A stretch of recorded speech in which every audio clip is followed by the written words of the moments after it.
I'm Bree, and this is the Mercury Podcast. I believe that words are powerful and that they deeply affect the ways in which we process life. Words can change how we think and feel forever.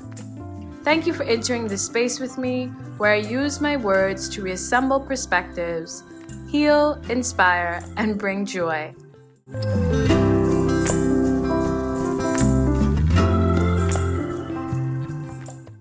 Welcome back to another episode of the Mercury Podcast. I'm Bree, and I just got a new mic, so my voice is going to sound so much better. La la la. It's all about the personal victories, people. Okay, this episode I wanted to be a little bit lighter. The last two episodes were very deep and intimate. And the reason for me doing that was because I wanted you to be invited into my mental space without the filters, in order for us to grow in honesty and truth together on this podcast. This is a safe space for you to come as you are.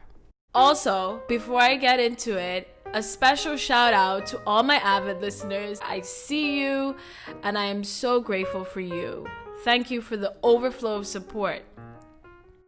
This week, I'd love to introduce to you a new phrase, and that is fall in love with your quirks and not your passion.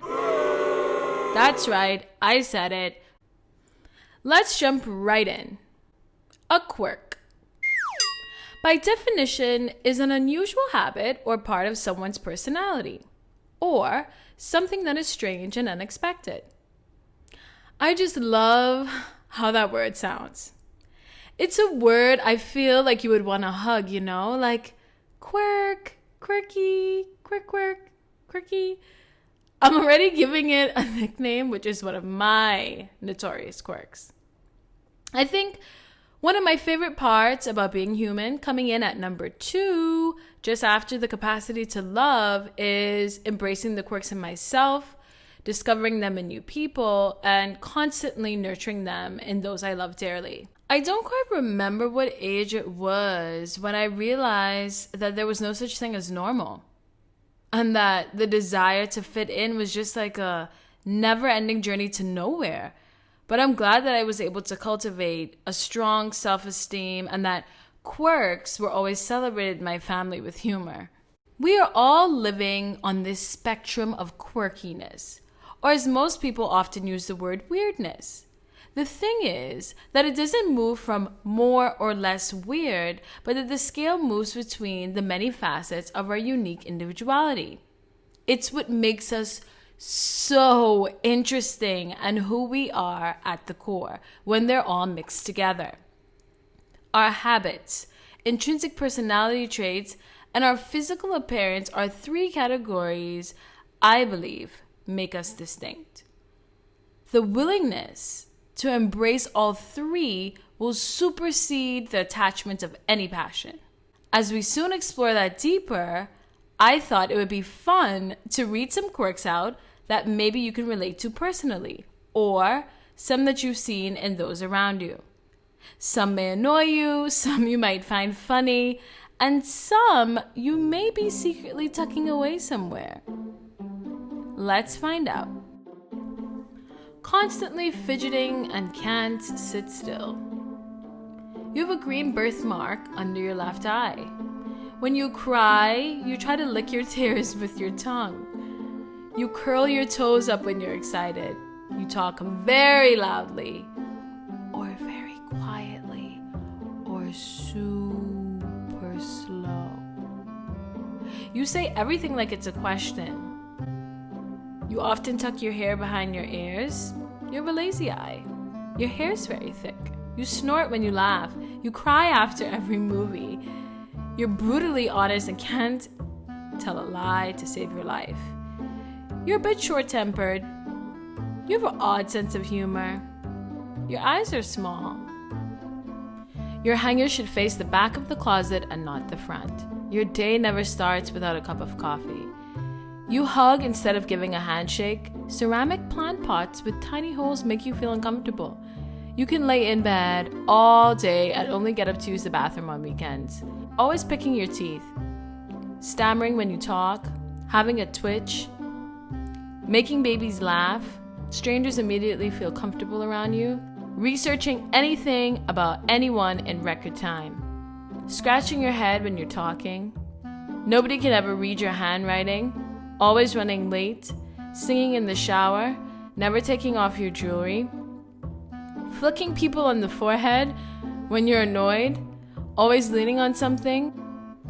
You love to eat and you're obsessed with food. You're adventurous and you're willing to try anything. You're energetic, hardly ever needing to rest. You're extremely loyal and will do anything for your friends and family. You have a horrible sense of direction and you constantly get lost.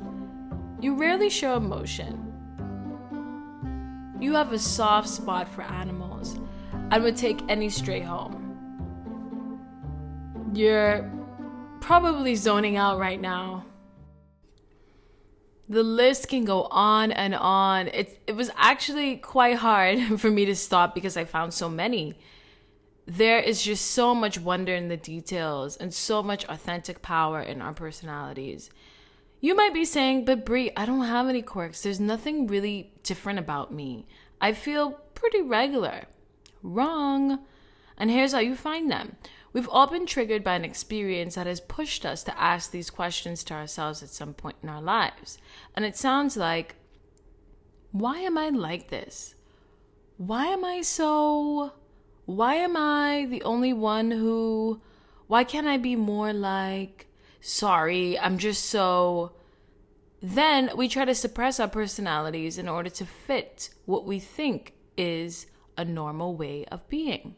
I used to wish that I didn't make people so comfortable when they were around me, that I smiled a little bit less and had a more serious and quiet demeanor so that people wouldn't take advantage of me. But over time, I learned that my quirk of being honest with my feelings and how I see things would be a strength that garnered respect from people without having to be someone else. And that not being taken advantage of was beyond the realm of my control, no matter what type of personality you had. The truth, I believe, is that we're a little afraid to look at ourselves in the mirror and honor those quirks. That's something I had to come to own. Removing this need to apologize so much for what makes you, you, because of the fear that your energy might not be received by someone in the right way, or you just feel like the antidote for feeling different is conformity. We love to put our personalities on the side like it's a guest at the table of life, a plus one, but never the main character. The most dangerous thing you could do is indefinitely attach all of you to your passions. And here's why.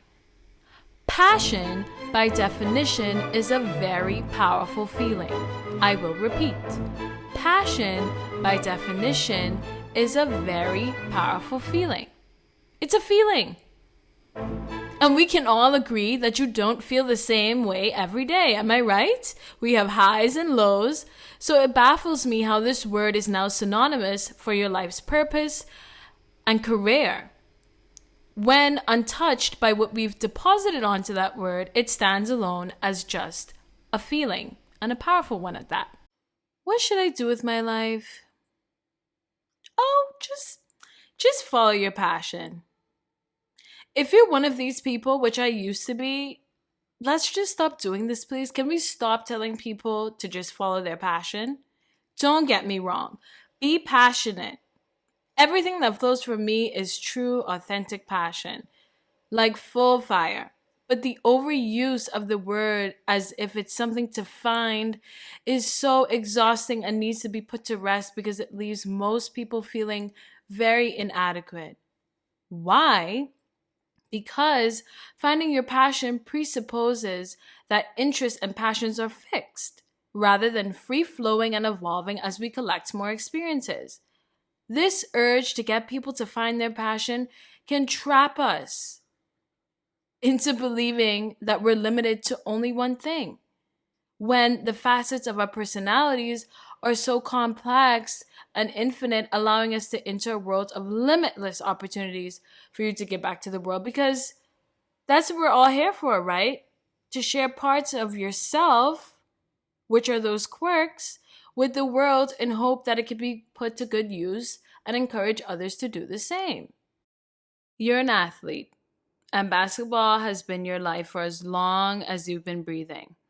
If anybody asks you, that is your passion and nothing else, only that. One season, you have a very severe injury and you can never play the sport again. So, how do you feel? Like life has no meaning because that was your passion.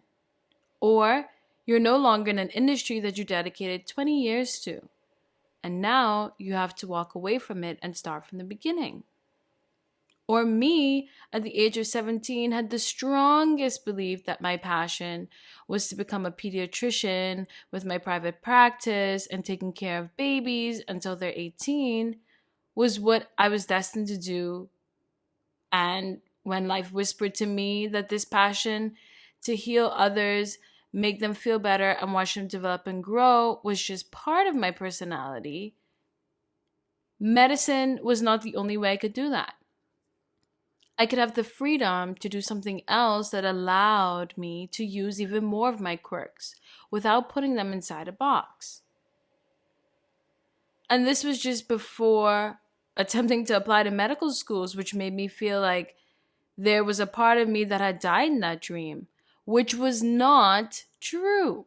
I realized that I couldn't pursue something that made me feel like my quirks were being suppressed. That's not how I wanted to live my life. As a result of this realization, it forced me to answer those questions of why am I the way I am? And to explore how best my quirks could give me the leverage I needed to create value in future spaces where I felt my most authentic self. Here's a little side note. Sometimes we will have jobs that do that don't allow us to self-express in the ways we desire. And there is no guilt or shame if you are right now in that space.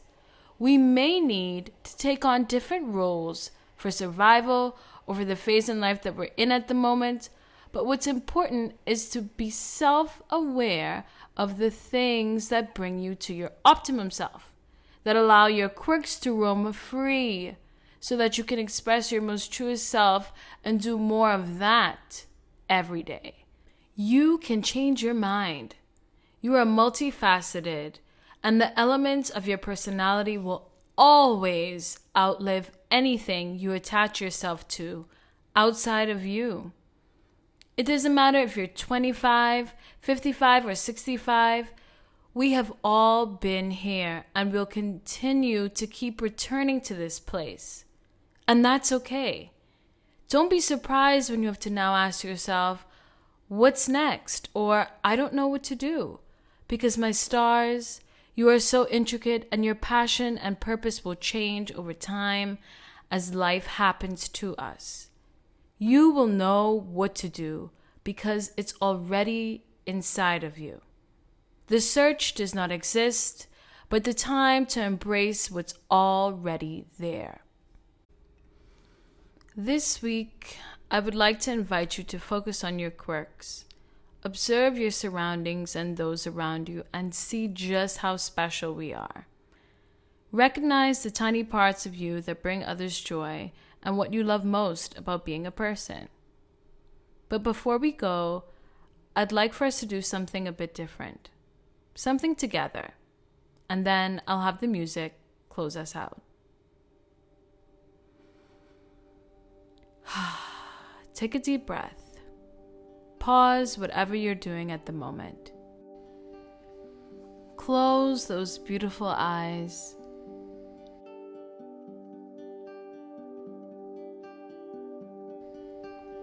Take your arms and stretch them as far as you can horizontally, as if you're an airplane or a bird soaring in the wind.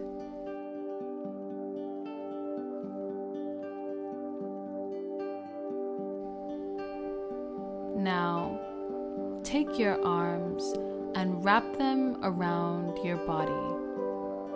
As soft or as tight, depending on what brings you most comfort.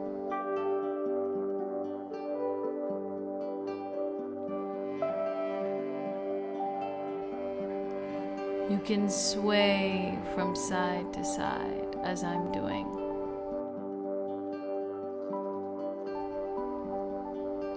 Focus your energy on the feeling of your arms surrounding your body.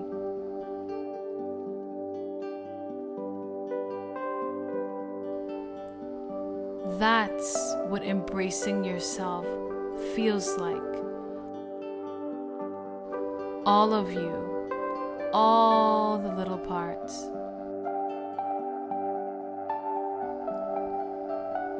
I encourage you to hold on to this sensation. And my hope is that you find ways to always live life within this feeling. No matter what decision you may have to face next, that you would always honor yourself and celebrate your quirks. Until next time, my stars, thank you for visiting my planet. Take care and enjoy being you.